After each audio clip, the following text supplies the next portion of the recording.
اللہ تادیر سلامت رکھے اور ہماری نسلیں صبح قیامت تک گمگول کی اس مبارک وادی سے اپنے سینوں کو ایمانی پانی کے ساتھ اس آب حیات کے ساتھ سیراب کرے، اور اللہ اسی پر ہمیں ایمان پر خاتمہ دے اور کل قیامت میں ان کی زیارت نصیب فرمائے۔ امام احمد کہتے تھے انما الناس بشیوخہم، جان لو تمہاری عزت، تمہارا انٹروڈکشن، تمہاری آئیڈینٹی، تمہاری شناخت تمہارے ولیوں کی وجہ سے ہے۔ وآخر دعوانا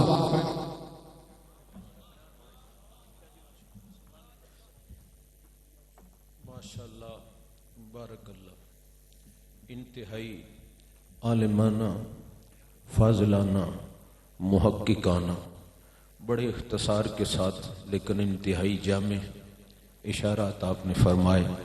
میری مراد عالمی مبلغ اسلام مخدوم اہل سنت جناب صاحبزادہ پیر سید مظفر حسین شاہ صاحب، جو شہر کراچی سے ہمارے معزز مہمان تھے، خوبصورت پیغام آپ نے عنایت فرمائے۔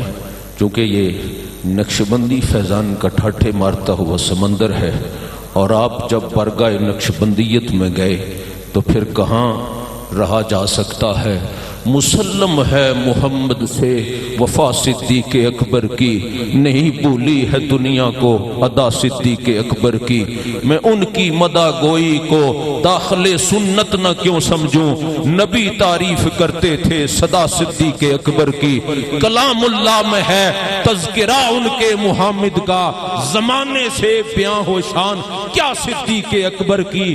جو ان کا ہے رسول اللہ اس کے ہیں، خدا اس کا ولایت کا وسیلہ ہے، ولا صدیق اکبر کی۔ اور طویل کلام میں مقطع پڑھ دوں، کمی کیسی نصیر ان کے مراتب میں مدارج میں، بڑی توقیر ہے نام خدا صدیق اکبر کی۔